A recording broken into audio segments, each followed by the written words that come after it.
Welcome to Fruity Knitting. I'm Andrew. And I'm Andrea. And this is episode 59. We hope you enjoyed our opening segment. We filmed that last weekend, a very hot summer's day, and that was Heidelberg, which is a beautiful city on the Neckar River, around 1 hour's drive south of us here in Offenbach. As you saw, it is a very picturesque area with the red sandstone and Renaissance architecture of the Heidelberg Castle up on the hill.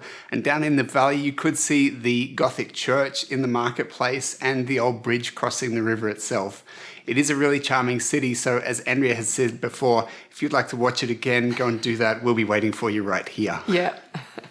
We've prepared a really lovely program for you. We're featuring a very special guest, the UK designer Louisa Harding, and many of you will know her name through the Louisa Harding yarn range, but you may not know that she's been working in the knitting industry since the late 80s. Louisa is a formally trained designer who's written and designed for top magazines and yarn brands, both in the UK and the US. But recently she's gone independent and opened up her own design studio and yarn range in Yorkshire with her husband. And because Louisa has a wealth of knowledge, it's going to be a two-part interview today. We're also going to feature Anne Hanson from Knitspot in new releases. There's a short tutorial from me. We've got updates of our projects. And we're going to announce the winners of the Vintage Shetland KAL. Yay! Yeah. But first we'll start with under construction with you. Me. I'm knitting the very popular Carbeth cardigan by Kate Davies. The construction to start with, the body is knitted in one single piece. So I've got the front here, the back, and then the other side of the front knitted from the bottom upwards, a little bit of ribbing around the band and then up, and stopping around at the underarm. And the sleeves are knitted in much the same way, again starting from the cuff and going upwards, obviously in the round, and stopping at the underarms. And you can see here that I've put the underarm stitches both on the sleeve and on the body onto some waste yarn, and they'll be grafted together at the end using some Kitchener stitch magic. So now what I'm doing is working on completing the yoke, and I think this is really where this pattern is very interesting, because what's done is the stitches from the sleeve are all continued straight up and over the shoulder with no decreasing, and all the decreasing is done on the back and on the front, which is different to what I in theory know of a raglan shaping, where the decreasing is done both on the sleeve and on the front and the back. So, and what that does is that you get these decreasing lines which are more horizontal, so they don't go up as sharply. On a raglan they tend up in that direction, but on this one they head across, which gives it the distinctive look. I've really enjoyed doing these left-leaning decreases and right-leaning decreases at that point. I find it really amazing the way it changes the direction of the knitting, you know? Yeah, and you're doing it both on the purl side and you're doing the decreases on every row, so both the purl and the knitting. Yeah, which is a three-dimensional challenge for me. But, but you're doing well. I think it's right. We haven't got any sort of wriggling around there. It's all going in a straight line. That's because I get you to check it every time. Yeah, no, because I can't handle the ripping out the way you do. You've got a real... What is really funny for me is, because I never knit in bulky weight yarns, is to only see 6 stitches. Like under that's the arm. So few. Yeah. It's incredible. Okay, yeah, actually this construction, this yoke construction, I think was first invented by Elizabeth Zimmerman, because she has a design called the wishbone sweater in her book Knitter's Almanac. Yep. And actually, when she writes about this sweater, she also calls it the hurry-up last-minute sweater, because she also wrote it for bulky weight yarn, because she wanted to knit this jumper inside the month of December as a Christmas gift. So that's quite funny. And so I was looking for a picture of her design to show you, and Marie, who is MGB on Ravelry, kindly gave me permission to show her lovely version of the wishbone sweater. And she's done a really beautiful job, and you can see she's also done a contrast colour hem. and a neck lining, and she did that in a finer gauge yarn. So I think that's a really good version. But anyway, Elizabeth's instructions are based on her percentage system. So for example, she says for the upper arm measurement, it has to be 40% of the upper body width. And Elizabeth also recommends that you knit it with a lot of ease, so at least 1 to 2 inches larger than you'd actually expect to. And what's funny is that in the book she writes that she had a lot of frustration because she tried to knit the wishbone sweater in a fine gauge yarn, and apparently she tried it a few times with absolutely no success. So she warns the reader a few times, don't try this unless you want a big headache. But then apparently she did succeed after the book was published in making a very beautiful wishbone sweater in a fine gauge yarn. And Meg Swanson, who is her daughter, and we interviewed her back in episode 57, wrote to me and told me that she succeeded in doing that. They've still got the pattern and they'll publish it one day. It's unreleased. Yeah, unreleased, there, yes. Exactly. So that's an interesting story I thought I wanted to share with you. So I've been oscillating between Kate Davies' pattern and Elizabeth Zimmerman's because I'm sort of advising Andrew. What's your role? Technical advisor, director? Garment director. Yeah. Okay, because as he's told you in previous episodes, he's knitting it at a tighter gauge than what Kate recommends, and I was concerned that we wouldn't have enough width in the upper arm to successfully go over the shoulder and be deep enough in the yoke. So I told him to increase some extra stitches, and quite a few actually, at the upper arm. I was worried about that, but then I saw that Elizabeth writes that the upper arm should be 40% of the upper body width. And we are that. Even though we've increased all those stitches, we're definitely 40% of the upper body width. So that's been a lot of reassurance for me. So the upper arm is correct, we reckon? Well, we hope. So I might have to do the rest of the arm, but... Well, we'll see. But if we do end up with too many stitches on the upper arm section, Elizabeth also has another little trick of decreasing some of the stitches in the centre of the shoulder. So we've got that to fall back on. And Elizabeth also includes short rows at the back of the neck to make sure that it fits you comfortably. So we may do that. I think what we're going to be doing is Andrew will knit a couple of rows and somebody will try it on and we'll check it out. He'll knit a couple more rows and it'll just be oscillating between trying it on and knitting. Yeah, but I haven't been able to talk you into trying it on right now. It's 36 degrees here and there's no air conditioning in Germany. No, not in our German house, no. The camera right now is sitting on, what did I say, 62 64, degrees? I thought. 64, yeah. So we may melt before we get to the end of the episode. Yeah. So we're on to Bring and Brag with me, and I have a finished object. I am a garment knitter, and it is a garment, but it's a garment for our dog, Jack, here. So you may remember that Andrew knitted this beautiful vest. He finished it a few episodes ago. Here it is. And for longer term viewers, you may remember that Andrew first knitted up to the front piece, up to the armholes. And I said to him that it was too tight and too small and he had to start all over again. Yes. So that was quite sad for Andrew, but it did mean that we had this extra piece of knitted fabric, which was just beautiful and just hanging around.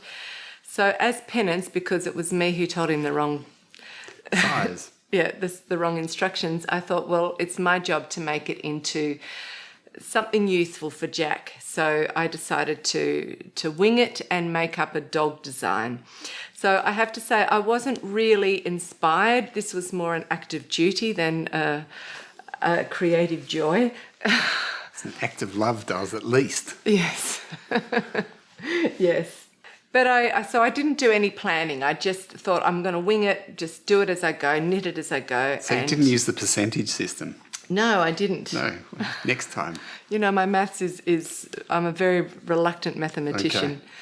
Okay, so what I did is I started off here, or actually I'll first of all tell you, this is the part that Andrew knitted here, and this is the 2x2 ribbing that was on his vest. It's good knitting. It is beautiful knitting, and the 2x2 hem does the same job on Jack as it does on Andrew. It pulls it in around his rump. So that was really good. And yes. And then here, so I started off in a contrast darker grey colour, and you might see that I knitted bottom up in a 2x2 rib, and I increased at the sides. So that's how I started.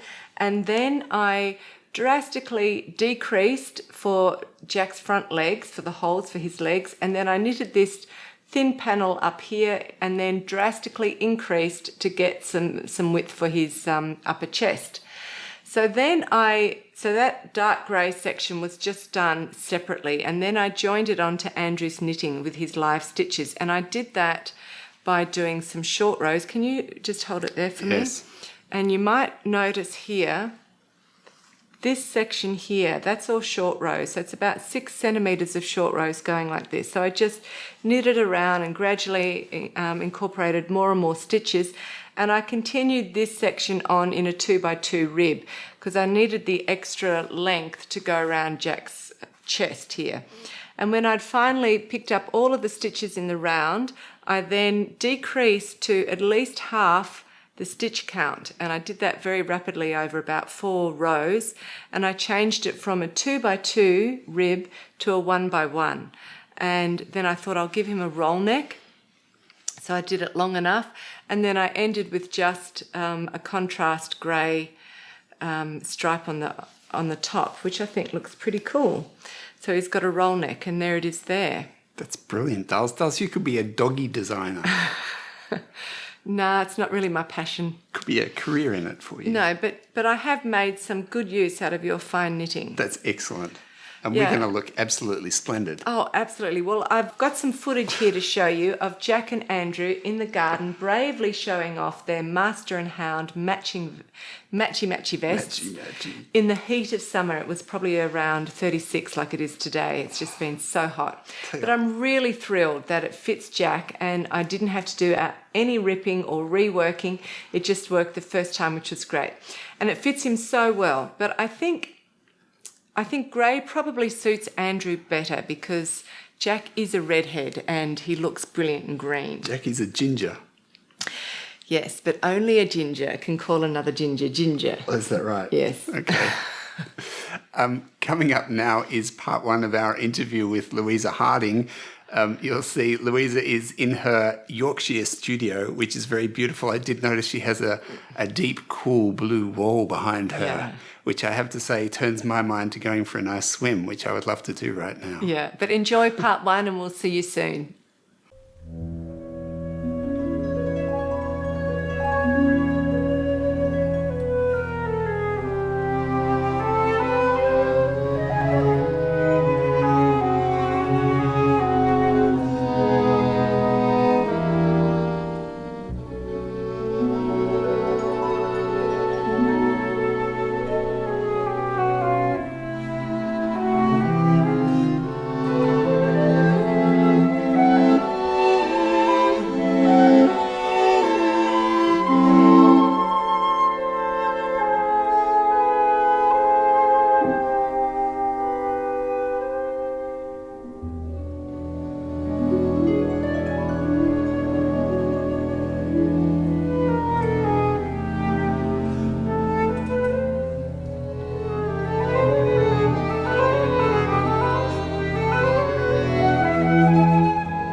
Welcome to Fruity Knitting. My guest today is the UK designer Louisa Harding, who's been working in the hand knitting industry for almost 30 years.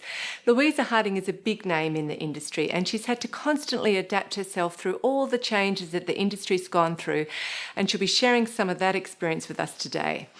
So after being formally trained in textiles and design, Louisa was a major designer for Rowan for 17 years.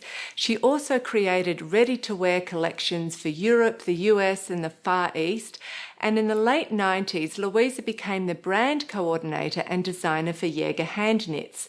She writes and designs for many magazines, including Vintage Style and Vogue Knitting, and many of you will recognise her name from the Louisa Harding yarn collection.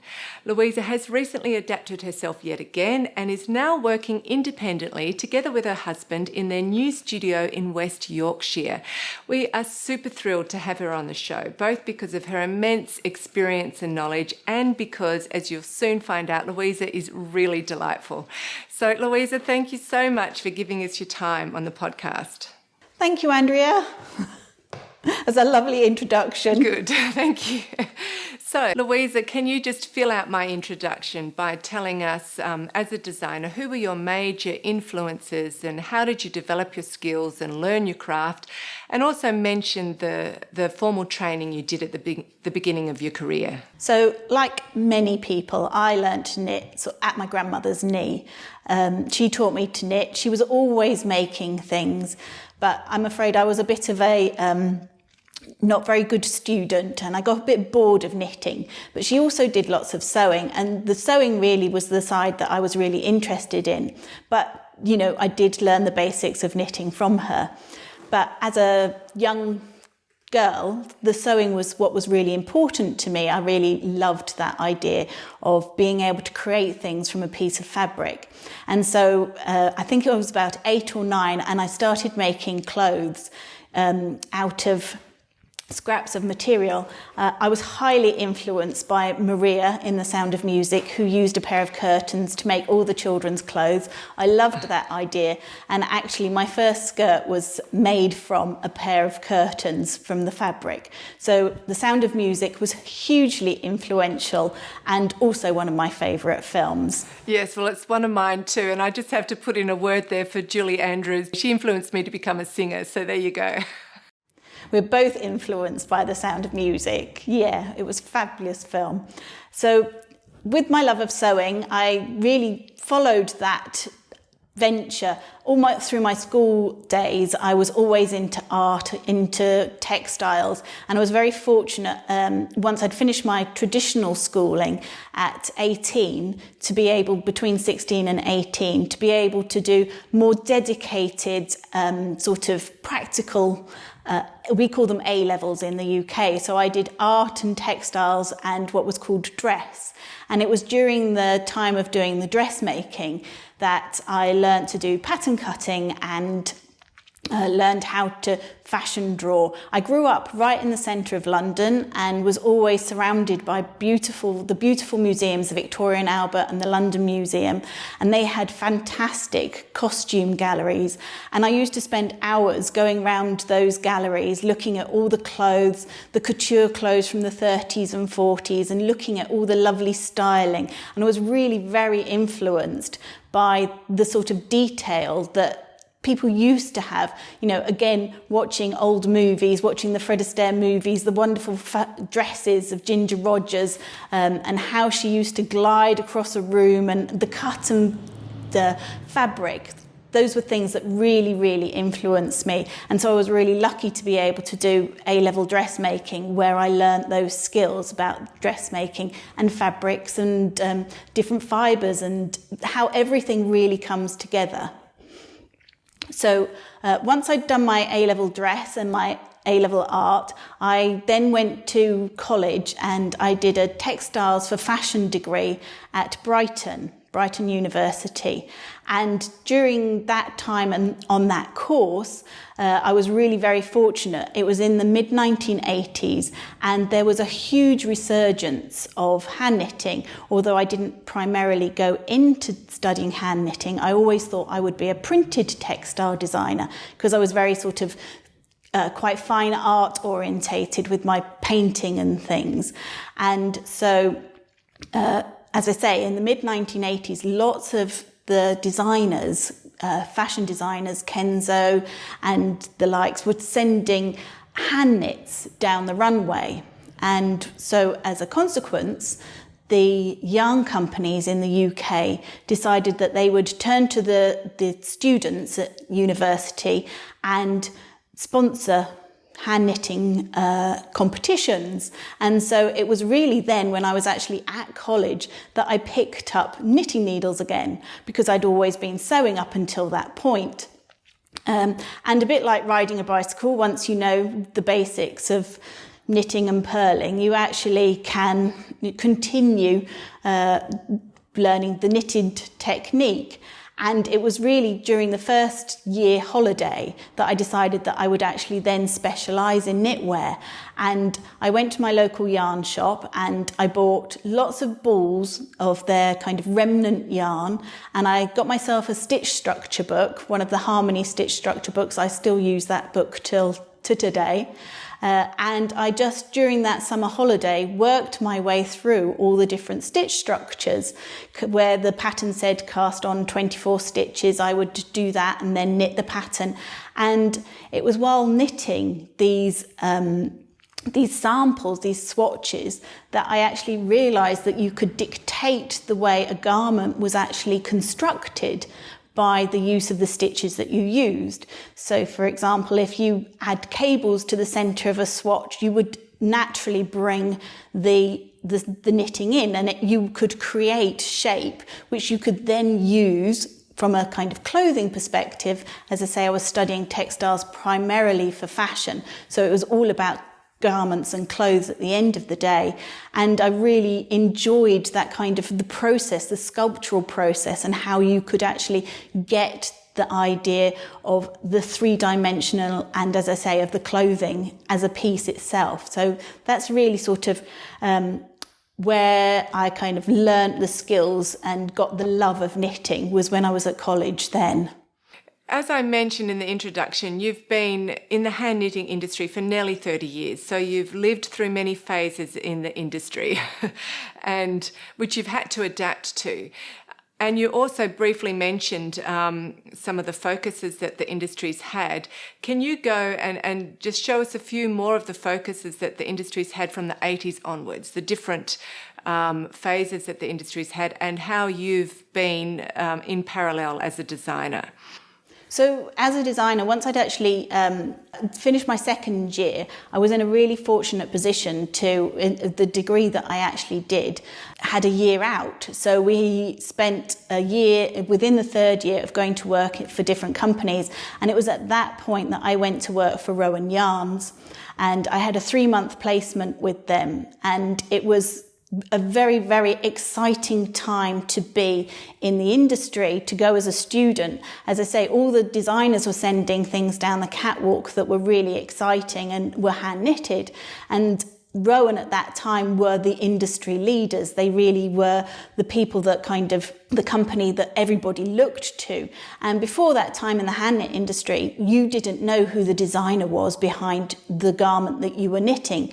But actually Rowan turned that on its head, and they made it really very popular that you knew who you were knitting. They looked to fashion designers, to designers who actually had a name within the industry, within the fashion industry. And what they enabled the knitter themselves to do was to buy the yarn and to buy the pattern, and to take the time to create something that would have been an incredibly expensive garment to actually buy, but actually make themselves. So the mid-1980s was a very exciting time to be there. And so I was at Rowan Yarns for the 3-month placement, and they eventually, I went back to college, did my final collection, and then when I finished my college, I went to Canada for a few months and was working with a designer out there on her collection, on her hand knit collection.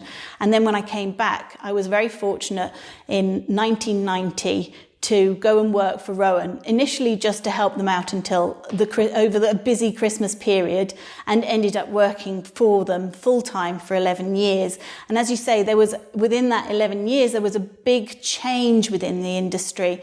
So the late 80s, early 90s, there was a huge boom in hand knitting. It was a very exciting time, as I say, to be in hand knitting.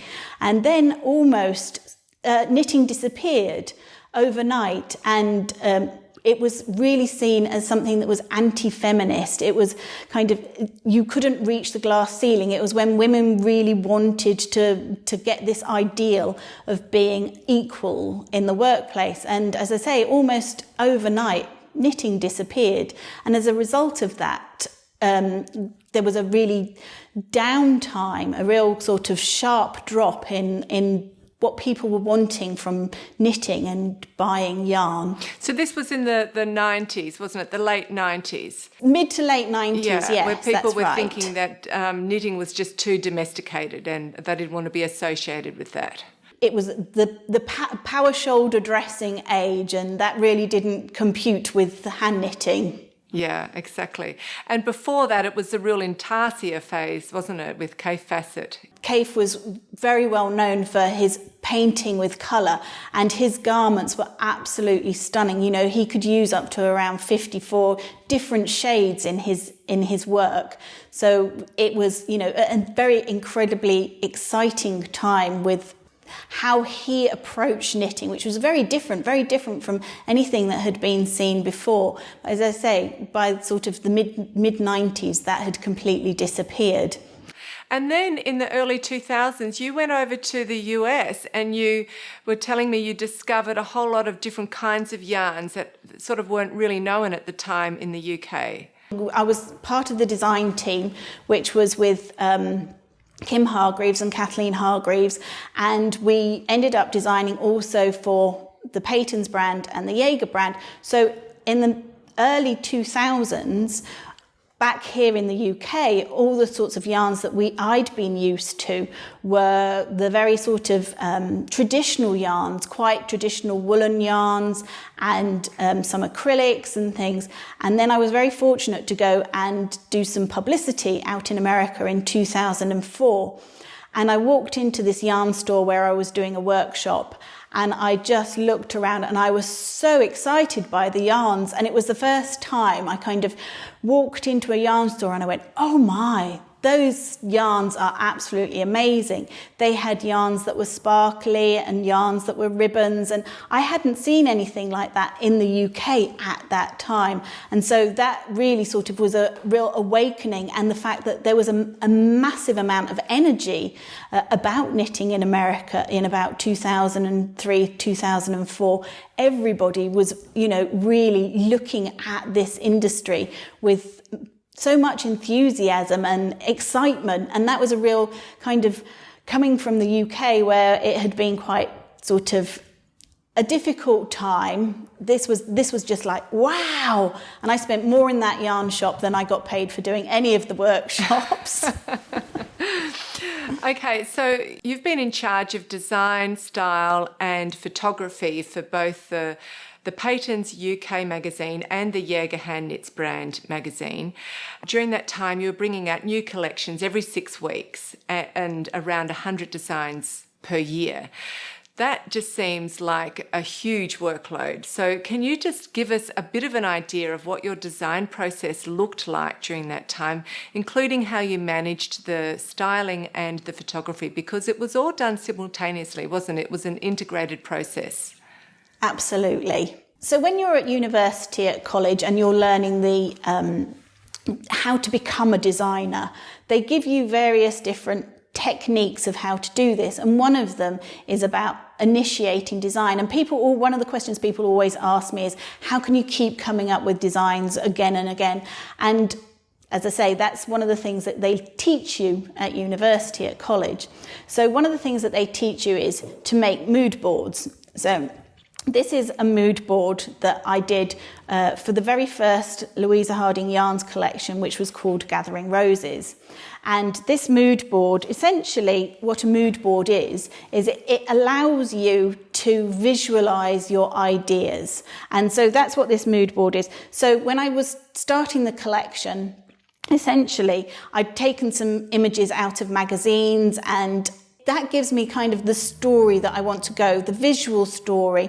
And I've got some lovely fabrics. That gives me an idea of how to take the colours, the colour palette that I'm looking for. And very much this sort of whole feel then goes on to dictate what the garments look like, what the styling looks like, and not just the yarns that I'm using, but actually the shapes that I'm going to be designing and through to the photography. When we're actually looking at doing the styling and the photography, when we come to actually put the collection together, the mood board really helps on that side of things as well. It gives you an idea of how you want to photograph things, and some of the images from the mood board were set in an artist's studio, and so each of these particular pictures I painted backdrops, so it made it look like an artist's studio. The book itself is also, the collection was called Gathering Roses, so in each of those pictures, in each of the shots, we've got pictures of roses. I made sure that there were roses in each of the different collections in the pictures.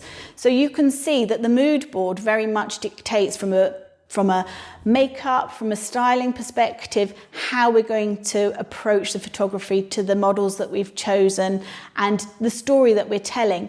So from a designer's perspective, it's having the mood board is able to help you initiate the ideas for each collection. So when you've got so many collections that you're working on, one after the other, you would create a mood board for each of those collections, and that would help you'd have the visual. The mood board really is the visual to help you initiate the design, the styling, the photography. It hangs everything all together, and you can keep going back to it and referring to it. And from a designer's perspective, that's really important. So in a collection, you would have maybe 2 sweaters, 2 cardigans, a jacket, a sweater, a hat, gloves, scarf. You'd have the accessories to go with it, but it would all hang around a central idea, a central motif, and that's what the mood board is all about. So tell us something a little bit about your own personal aesthetic and designing strengths. Well, I think I'm primarily sort of known for a very feminine aesthetic. And I think just looking at the mood boards and looking at those images, which were the ones that we'd done for the first Louisa Harding yarns collection, I think you can really see that very feminine aesthetic that I've got.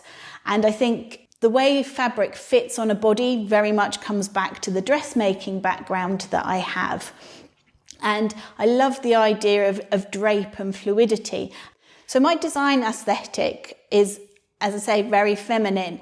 And I think these designs I've got behind me really sort of illustrate that in a really beautiful way. These are designs that are using our new yarn, which is the cashmere yarn. And what I wanted to do was play about with drape and movement, and I think that really sort of is illustrated here, because this particular design here is just a rectangle of fabric, and I've turned it into something that's definitely got a real sort of feminine sensibility just by the addition of the buttons here and this very lacy bottom.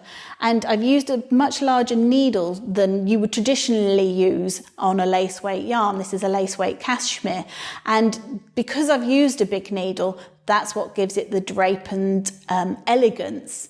And the designs here, the actual garments that I've got here, again, I was saying that my influence was 1940s, 1930s, and it's all about the detail for me.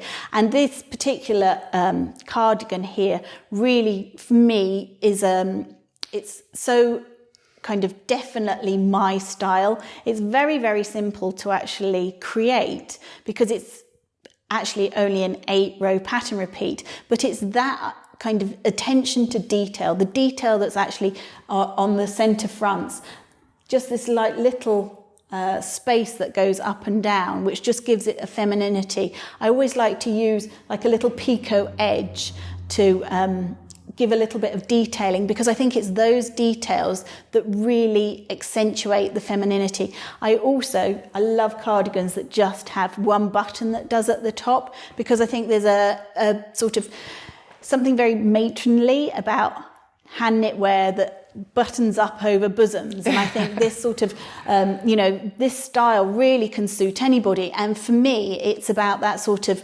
elegance that somebody can have. This lovely sweater here is on the inside, looks very sort of plain. But the detail really is all up here in the fully fashioned shaping, which happens around the neck. And I know lots of knitters don't like to pick up stitches and things. And so I've done all the shaping internally, fully fashioned, which is very much a technique that you would use in fashion garments, as opposed to traditionally in hand knitwear, where you would pick up and do the edgings and bands there. But I think all these very sort of kind of tailoring details give it those feminine edges. That and the drape of the fabrics, by not doing things that are very hard or very round and kind of lots of texture, these have a much more sort of elegant drape. They're beautiful. For me personally, thank you. Yeah, they're very beautiful. And also the colours are quite vintagey looking. Yeah, I think with the cashmere yarn, we really wanted to keep it that sort of classic elegance. There is obviously, an idea that you can have the pop and the sort of exuberance of colour. But I think if somebody's spent a long time knitting something, then it's really important to kind of keep it so it's going to sit into a wardrobe for a long time. Saying that, I've got this particular piece and I've got it in bright orange, which I absolutely love, and it is, it's my go-to favourite. Oh wow! And I know you love a rusty orange. I do. I'm in an orange phase at the moment, so I'd love to see it. I could imagine it would look really spectacular. Yeah.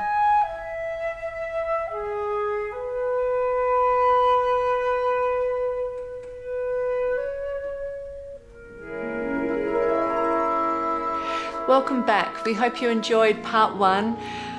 Louisa's designs are just so glamorous, and I also really love the 30s and 40s tailored and feminine clothing, and you can really see that that's a strong influence in her designs. Yep, sure. That's what I love about knitting. You can knit a sweater to go camping in, and you can knit a garment that you can really proudly wear to the opera. It is so versatile. Yep. Yeah, just endless wonderful things to knit. So there's lots more in part 2 of our interview with Louisa that'll be coming up later on in the program. And amongst a lot of things, she'll be talking about leaving her position at Knitting Fever and going independently to develop her new Yorkshire cashmere yarns and working with her husband. And Louisa is offering Fruity Knitting patrons a 10% discount on all of her beautiful cashmere yarns and gift sets, ready-to-wear garments, books and digital patterns, as well as free worldwide shipping, which is great. That's an amazing offer, and Louisa's website, yarntelier.com, is really beautiful, so check that out, and a big thank you to Louisa. Yeah, the free worldwide shipping is really fantastic. Yep. So it's now time to announce the 2 winners of the Vintage Shetland Project KAL.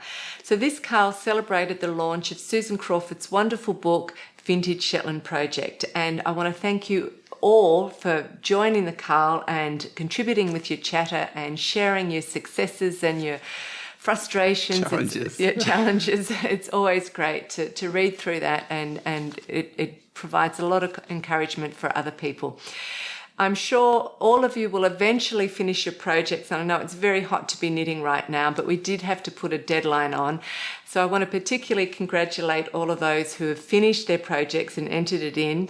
There was 11 projects. First of all, I want to show you mine. You might remember this was the project that I did. It's a Twagios hat. I totally love it. I'm not going to put it on now to show you, but I love the way it looks too. So that was my project for this KAL. And I'm going to be wearing it when we go to the Shetland Wool Week. Yes. That's going to be my hat. So there was 11 finished objects, and I want to take a little bit of time now and very quickly show them to you because they're all very beautiful. I'm going to show you the original designs from the book alongside everybody's projects, because in some cases they've changed the colour and modified it slightly, which is always interesting to see. The very first project entered in the thread was by Maxida, and Maxi knitted the Munro vest for her husband, which he is proudly wearing. Bravo, Maxi. The second project entered was the Twagios hat by Quilter Dawn, and Dawn used Rowan felted tweed instead of the recommended Jamieson 2-ply, and you can't actually tell the difference from the photo. It looks like the same colours. Bravo, Dawn. That's beautiful. The third project entered was by Aniko, and Julie knitted the Vela cardigan. Her colours are different because she used up yarns from her stash, but I really like the light version as well. Well done, Julie. Ria knitted the KAL, which looks gorgeous. She says she plans to knit the beret to match, but it's just waiting on the extra yarn. She used Susan Crawford's Fenella yarn and says that it makes a gorgeous fabric, so that's good to know. Cog Knitter entered the Petri vest, and she knitted it in the Jamieson & Smith 2-ply jumper weight. Well done, Christina. That also looks lovely. Then comes another Vela design by R.S. Berger 22. Robin knitted her version in the original colours using Susan Crawford's Fenella yarn, and she's also done a stunning job, so well done, Robin. And Oz Bambi also knitted the KAL using up stash yarn from Jamieson & Smith 2-ply, and she's modified the colours and done a great job because I think the colours still look really vintagey. Next up is a very proud husband wearing the Ralph design, which is knitted by Tathbia. And Tathbia is Emmy, and Emmy has only been knitting for 2 years. We had to tell you all this because that's simply brilliant. So how exciting, and a massive well done from us, Emmy. Next up, an exquisite version of the I Dream of Jeannie top entered by Yarntelier. And I have to tell you all that this design is knitted on an extremely fine gauge. There's a ton of knitting in it. But once you've done it, you can see it's just a really beautiful treasure. And Ines One entered a Petri, which she knitted for her husband, and I think husbands have done really well out of this KAL. Ines changed the main colour to a dark grey, and I think the contrast looks really great, so well done, Ines. And finally, Quilt Baker entered a Petri design, which she modified to fit female proportions. So she narrowed the shoulders and she added some shaping to them so they have a nice slope, and that also looks great. Unfortunately, we don't have prizes for you all. You all deserve a prize. There's only 2 prizes. The first prize is this lovely vintage looking garment size project bag and matching notions bag donated by Bags by Awesome Granny. It's made out of 100% high quality cotton with interfacing and heavy zippers. And this prize goes to Tathbia. So Emmy, even though you've only been knitting for 2 years, you have proved yourself as a garment knitter, so enjoy this gorgeous garment size project bag. For the second prize, Andrea and I are donating a $30 gift voucher for the Woolly Thistles online store. Claire from the Woolly Thistle has a top selection of beautiful yarns from the UK. And she also has knitting books, kits, project bags and needles, and ribbons and knitting patterns. And this prize is going to Lulu, who is Yarntelier. So Lulu, enjoy browsing through Claire's online store at the Woolly Thistle and choose something which is just right for you. And thank you again to everybody for participating. We really appreciate it. And now we have to think up 2 new KALs, which we will announce in the next episode. So we're back to Under Construction with me, and I'm going to give you a very quick update on my project, which is More by Nora Gon. Last episode, I showed you the finished back section. I'm knitting it in my Yak's Baby Yak Medium in the petrol colour. So it's just dyed over the natural dark chocolate shades of the yak, Baby Yak fibre. Now, unfortunately, I can't say that I've done a lot of real progress. This is the left front and this is the right front, but I have been continuing on with my series of stupid mistakes.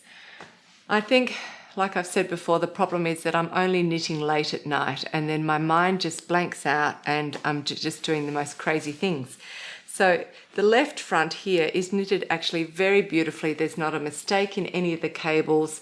It's looking all very good, but I forgot to change my needle size after the ribbing. So I know in my sleep that you knit the ribbing on a smaller needle size and then knit the main body on a bigger needle size. But for some reason, I completely overlooked that and knitted it along merrily, and didn't, recognize this problem until I'd finished the whole section.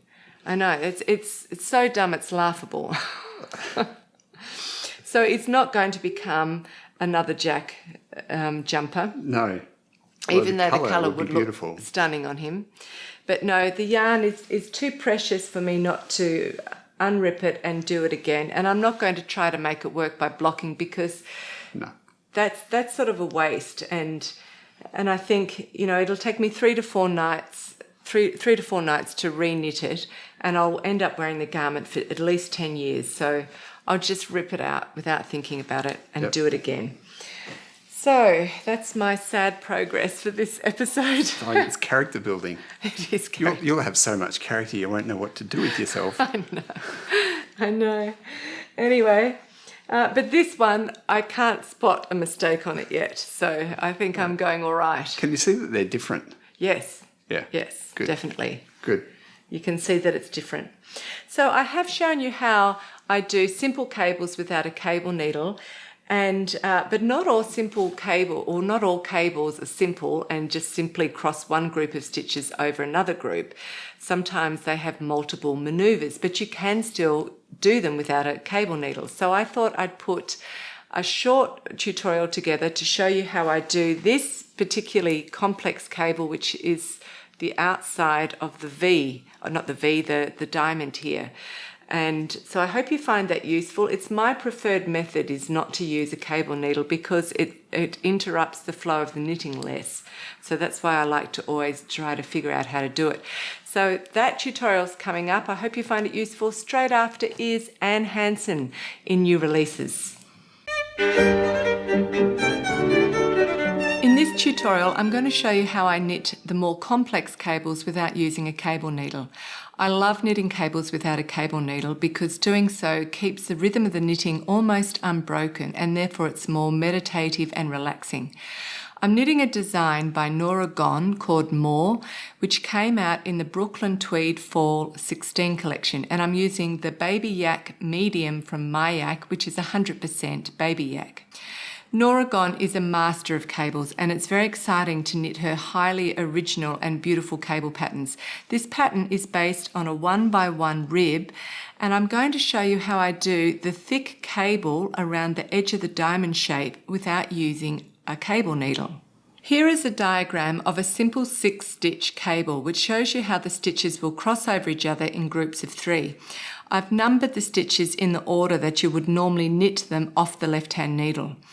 In a simple 6-stitch cable, you would cross stitches 1, 2 and 3 over stitches 4, 5 and 6, and you would do that either on the front side of your knitting or from behind. To make the cable more complex, you can add another stitch which stays in the middle of the 2 groups of 3 stitches, like in this diagram. So this is now a 7-stitch cable. We now cross stitches 1, 2 and 3 over stitches 5, 6 and 7, and stitch 4 stays in the middle. So again, you can cross stitches 1, 2 and 3 on the front side of your knitting or on the back side of your knitting.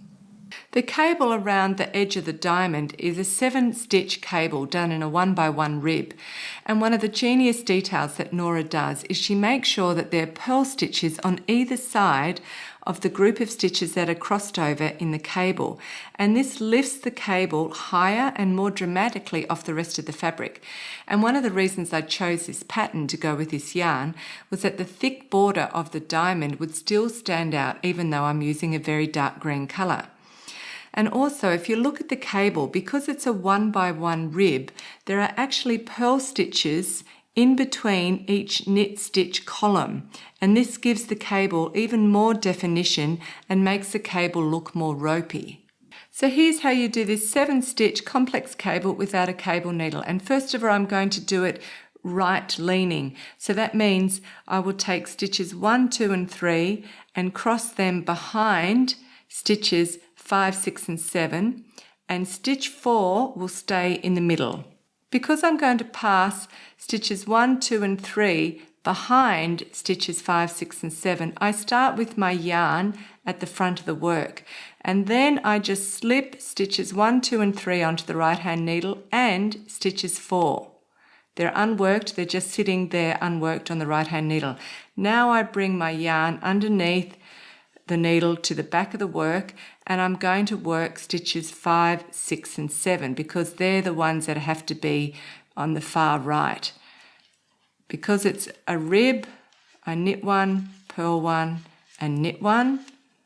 So there we've got 5, 6 and 7, they're all been worked, And now I need to bring 4 here because 4 is going to be in the middle.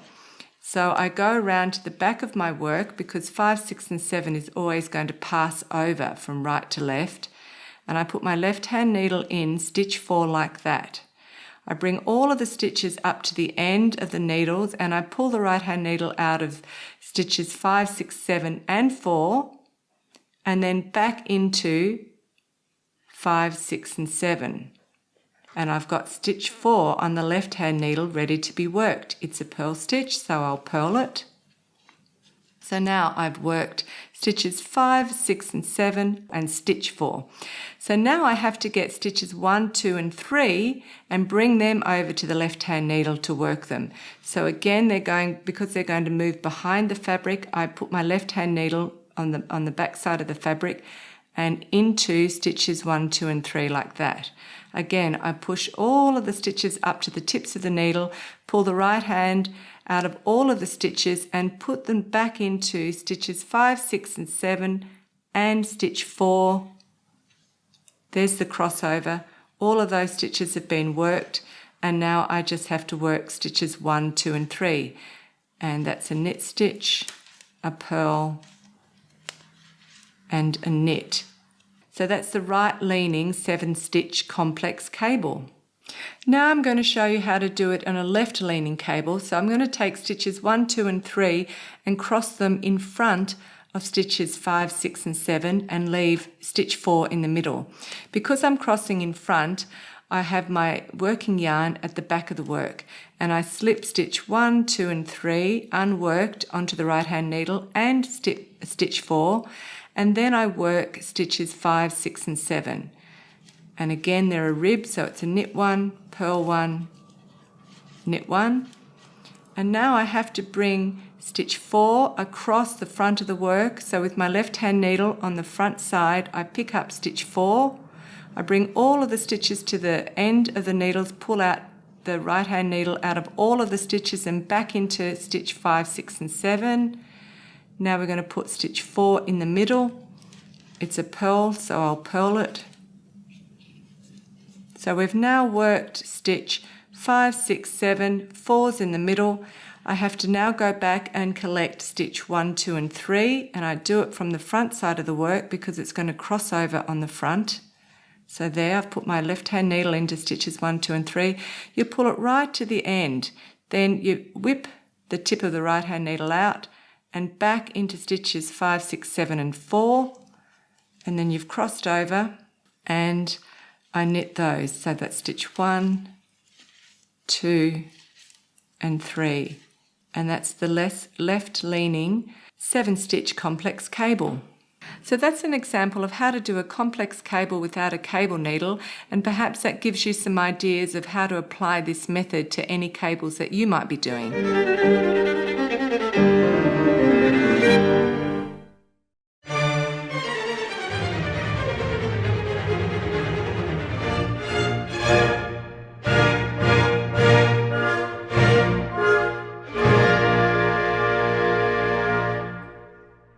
Hi, I'm Anne Hanson, and I'm going to tell you today about my new design, the Aspergillum tunic or crop top.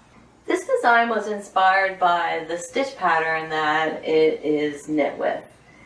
This is a new to me stitch pattern that I fell in love with when a friend sent me a photograph from a machine knitting board, which was all about innovative machine knitting techniques. And I just loved it, so I decided to try to reverse engineer it for hand knitting purposes. In working with the pattern and working out the sequence of stitches and what needed to be done, I realized that the stitch pattern itself has a really interesting construction. The cable and lace portions of this pattern never really cross over each other. The mesh portion never really comes to the front. Instead, the mesh panel, which runs entirely through the back, stays in place, and in the front, the stitches increase to the point where there are enough to cross over and then decrease away. So So it's actually a 2-layer fabric with crossovers in the middle. It's really interesting to do. And the double layer effect gives it a lot of depth and dimension and allows the fabric to fill with light when it's worn, so that it kind of transmits a little bit of a glow to it. As I worked with the stitch pattern and was building it and knitting large swatches, I realized that for me it reflected the forms and shapes of the undersea world. And so I began to think about names for this project in terms of seaweed and sea sponges. And in doing that research, I came across the name and photos of the Aspergillum sea sponge, which grows in a long tubular shape and is made up of cells that form a mesh-like kind of armor around it. It's very beautiful, and it looks so close to the texture of this fabric that it's kind of eerie. For the hem and neck trims, I chose a shifting rib pattern that also reflects textures from the undersea world, fish fins and the texture of the edge of a shell or a sea anemone. And I thought that would look really pretty in continuing that idea. In terms of difficulty, the stitch pattern itself, while it looks complex, is made up of individual maneuvers that are very easy to do. Yarn overs, SSKs, knit two togethers, etc.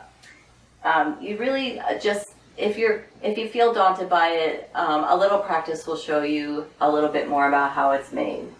The construction of the garment is made in 2 rectangular pieces with some neck shaping, and what appears to be a sleeve is really just a drop shoulder with a cuff added on.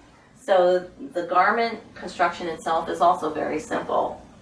I've knit this design in Bare Naked Wool's hemp shawl lace, which is a hemp,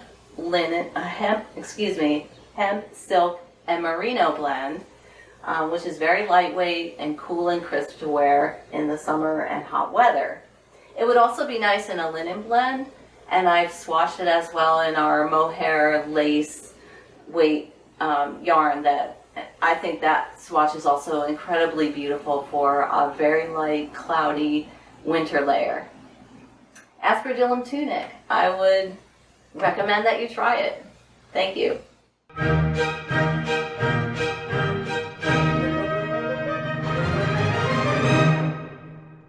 Thank you, Anne. Some of our longer-term viewers will know that we had Anne as one of our very first guests on new releases last year when she showed us her switchgrass summer top. Yeah. The Aspergillum top is equally unique and clever, and I found it really great to see the swatches of the cable and lace pattern up close. It looks very spongy, doesn't it? Totally spongy, yeah. Yeah, very interesting texture. And Anne is generously offering our patrons a 50% discount off her Aspergillum pattern and 15% off 2 or more skeins of the fresh lace, which is the recommended yarn for the design. Fresh lace is a very soft 2-ply blend of 65% silk and 35% linen. So that's a fantastic pattern, great yarn, and a really great generous offer. So thank you, Anne. Yep. We do ask that if you enjoy the show and find it valuable, then please support the production by becoming a Fruity Knitting patron. You can become a patron for a very small amount each month and enjoy some great rewards, and we do depend on your support. And to all of the viewers who've already become patrons, thank you very much. We really appreciate it. So we're now up to part 2 of the interview with Louisa Harding, and one of the things she talks about is now that she's independent, she's really enjoying the new contact that she has with knitters, and to see knitters knitting her garments with her yarn, it's a real thrill for her to be able to speak to them, because she didn't have that direct contact with knitters when she was working behind magazines and yarn brands. Mm-hmm. And if you went to the Edinburgh Yarn Festival earlier this year, you may have seen her store and popped in and spoken to her or her husband Steve, and I think she'll be attending quite a lot more yarn festivals and shows in the future. And of course, if you're in Yorkshire, you can drop in and see her design studio in the UK. That'd be fun. So enjoy the second part of the interview, and we're going to see you in 2 weeks' time. Yep. So thanks for watching. Thanks for being with us today. Bye. Bye.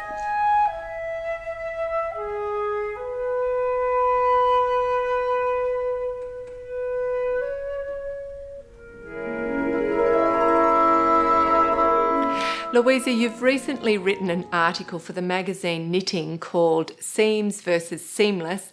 And as we all know, some knitters don't mind seams and love the structure that seams give a garment, and other knitters really don't like seaming and try to avoid it. So what's your experience and opinion?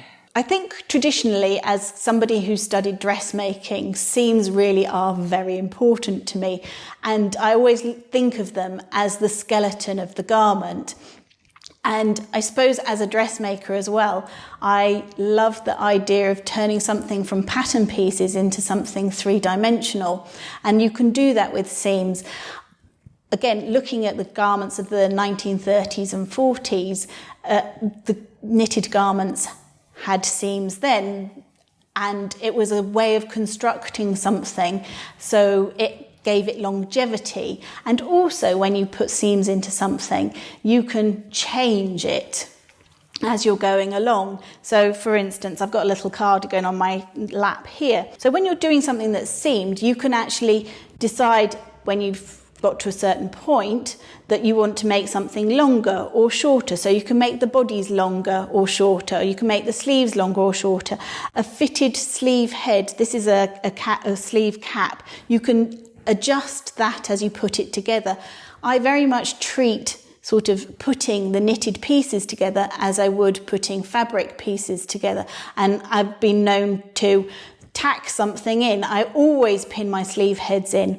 For me, the most important seams on a hand knitted garment are the shoulder seams and the back neck seams. Hand knitted fabric, knitted fabrics, whatever type they are, they have a stretch and a drape and a weight to them.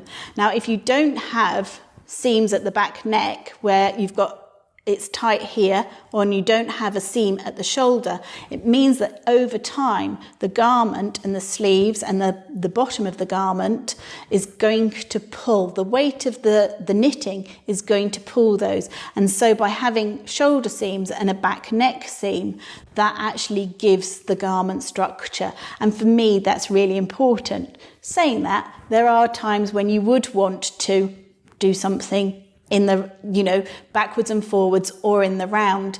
I had a yarn which was called Amatola in the Louisa Harding yarn range, which was one of those gradiating stripes. And as a dressmaker, I hated the idea of mismatched stripes on the side seams. And so I had to teach myself how to work in the round and how to knit backwards and forwards, and actually first started using circular needles because of that, but that was because I always wanted my stripes to match. So, but for me, shoulder seams and back neck seams are really important in the structure of a garment. It gives it longevity and it's going to make it last. You spent all those hours knitting it. The sewing up should be just as important, I feel. Yeah, well, that's my personal opinion too, but I think it's great to have as many tools in your toolbox as possible. That just gives you the freedom to either design or knit what you want. Yeah, and as I say, different yarns dictate different ways that you're going to work with something as well. So I think that's quite an exciting thing from a designer's perspective. So you're actually holding workshops in your studio to teach knitters all the finer details of garment construction as well as how to design. So just talk to us about that and tell us a few more details about what you're teaching. Well, I think it's quite frustrating for a lot of knitters who get a pattern and they're not quite sure, it tells them how to, it says, the finishing, sew the ends in and sew together. Well, for a lot of knitters, they're not quite sure how to approach that. And as somebody who's worked in the industry for a long time, I've, come up with lots of little tips and tricks and solutions over the years of how to actually put things together. And it's about that sort of insider knowledge. So one of the workshops that we're doing is about garment construction. So how you would actually change maybe the waist shaping on something and then how you would put it together after that. So one of the things that I always do is I always knit the first and last stitch of every row. It doesn't matter what the pattern says, that's what I do. And those edge stitch, that garter edge stitch, helps you, it gives you a selvage as you would have on a fabric to sew up into. And you can see with mattress stitch, those stitches that you can sew up with. I have to just interrupt you quickly here to say that that's exactly what I do. My mother and grandmother taught me to do that, and you're the first person I've heard say that. So that's really nice for me. Were they from Yorkshire? Well, my grandmother was English. Yeah. She was down somewhere south. But she Right. migrated when she was 10. But that's always what I was told to do. And I do have really sort of straight, clean edges, I think, as a result. Yeah. Well, that's one of the tips that I learnt when I was at Rowan Yarns, and Kathleen Hargreaves, who was the design room manager, she kind of instilled in us, those ideas of, doing things the proper way. So that's one of the things that we'll be kind of looking at teaching in the workshop, in the studio. And one of the other things that's very close to my heart is the idea of how you take design and you translate it. So we talked earlier about how important it is from a designer's perspective to have your mood boards, and how important it is to have a kind of visual starting point, a jumping board to kind of leap from. And that's really sort of one of the exciting things that I want to be able to get across to people, not only in the studio. I was really fortunate last year. I had an intern here working with me, and we went to Chatsworth House, and we went and took lots of photographs there, which is a big stately home here in the UK. And we went and took lots of photographs, and then we both did our design collections. My last design collection, Cook Study Hill, was based on the images that we'd taken from there.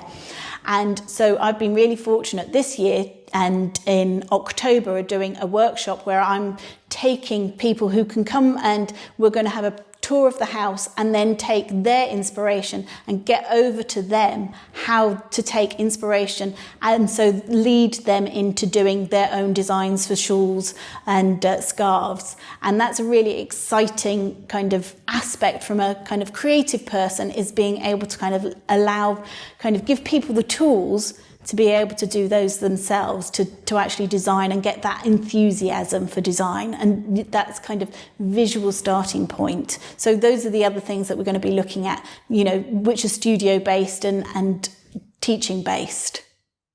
Sounds wonderful. Okay, so I want to also talk about, under the US yarn distributor Knitting Fever, you developed a yarn line and supporting design publications using your own name, Louisa Harding, and many people will know your name from these yarns. But since then you've broken away from Knitting Fever, and so therefore you've had to give up the rights to the Louisa Harding name. But you have also recently launched your own independent yarn line and design studio together with your husband. So can you just talk about the transition that you did there? So yeah, the opportunity with Knitting Fever was absolutely exciting. It was a designer's dream come true.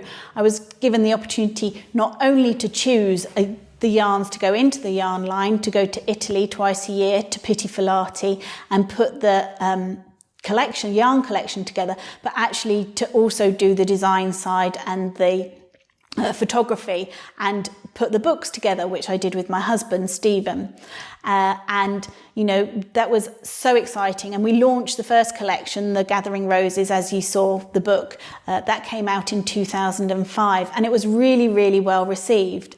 But everything new always is really well received, and as time went on and working with Knitting Fever, it got to around about 2010, and the way that knitters actually bought yarn and patterns changed dramatically. There was the excitement of Ravelry and other online pattern companies where a knitter could go and find a yarn in a yarn shop, and they could go online and look for patterns. And so retailers themselves stopped wanting the pattern publications in the way that we'd been doing them before. And so in about 2014, Knitting Fever really turned around to us and said, we really want to continue with the Louisa Harding yarn line, but we want to start cutting down on the pattern support. And when, as a designer, the pattern support is where you get your income, we were in a really, really difficult position. And so we made a decision in 2016, when the pattern support had been cut down from around 100 designs a year and maybe 5 or 6 and up to 10 books a year, just down to 12 loose leaf patterns per collection. We really had to rethink what we wanted to do and where we could actually fit into the knitting landscape. And so we had to kind of walk away from Louisa Harding yarns. We weren't able to kind of take it with us. Financially, that wasn't an option for us. And so at that point, we decided we would develop our own yarn. Essentially what happened in 2016, we realised that we needed to kind of evolve as a company or as a designer, and I'd been quite heartbroken because there was this sort of move away from the pattern support in the way that we wanted to do it. But I really believed that knitters themselves still wanted really beautiful designs, and I'd always wanted to do a British-based yarn, and because we'd worked with the American company who worked in a very traditional way, distributor, salespeople, we'd never been able to afford to do a British yarn because everybody needs to take their percentage out of the product. A lot of middlemen. A lot of middlemen. So what we decided to do was, I always, as I say, wanted to do a yarn that was local to us, and we looked very local. So I went to see a mill that's 5 miles away from where we live, and I'd seen them at Pitti Filati at the Italian Yarn Show for many years, and I went along to see them and asked them if there was some way that we could use the yarn that they spin and transform it into a yarn for hand knitters. Now, they're renowned in the industry for the most beautiful cashmere yarns, and as someone who's knitted and made things all my life, using the best fibres, the best yarns is always the way to go, because for me it's the time element that you put into something that makes it expensive. So if you can use a beautiful fibre, that's what you should do.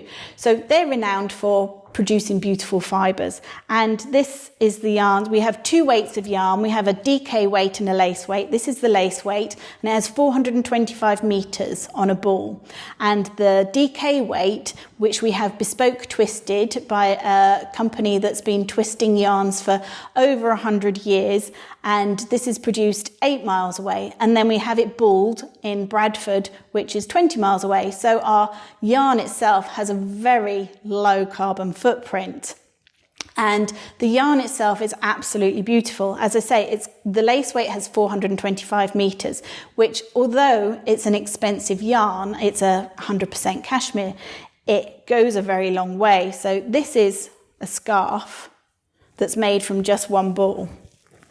So you can see just how kind of light and beautiful, but how far it goes. And it really is just the most beautiful yarn. And I'm so excited to be able to bring this particular yarn to knitters, because it really is just very, very special.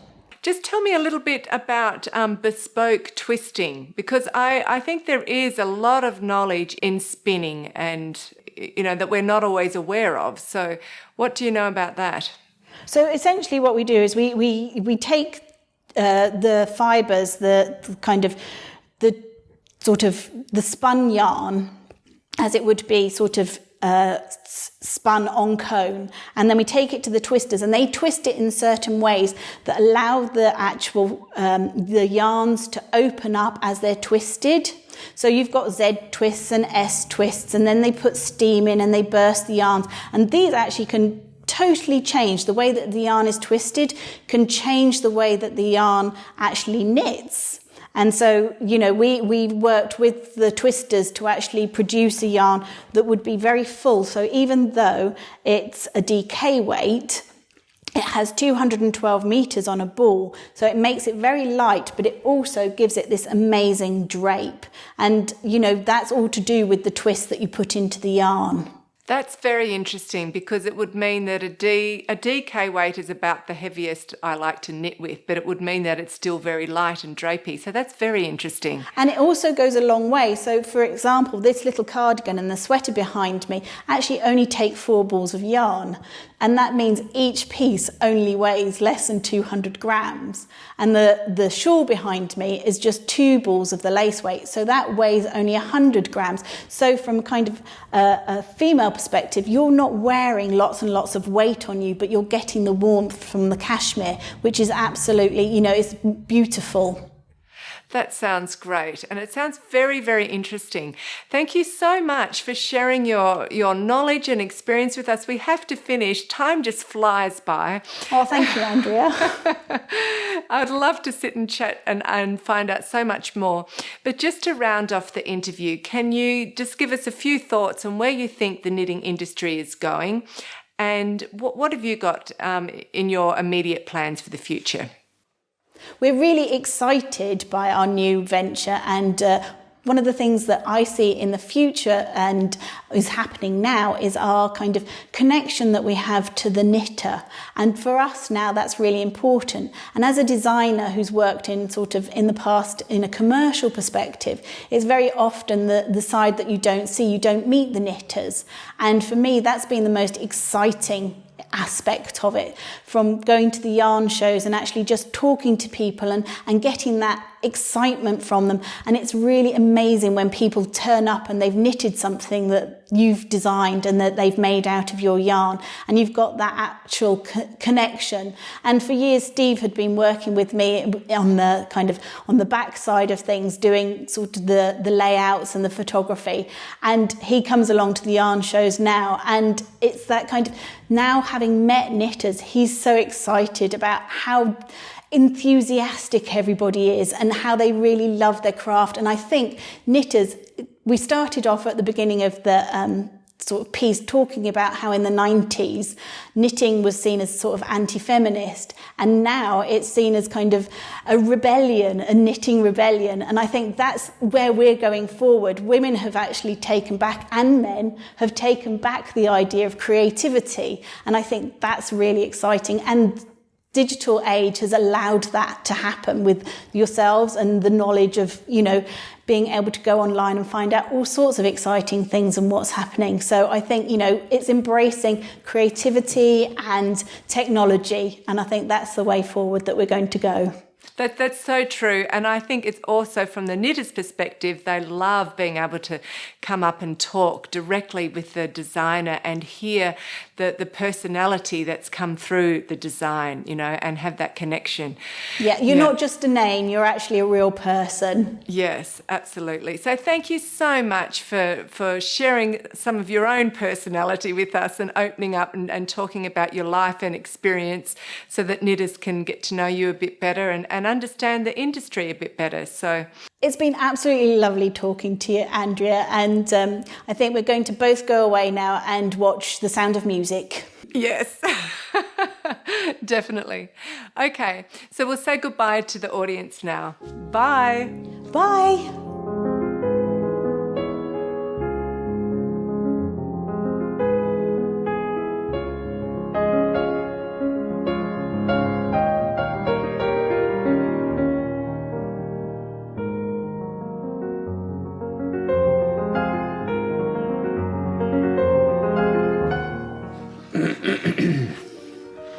Holy billy, it's hot. God, this is the hottest we've ever had, isn't it? Hello.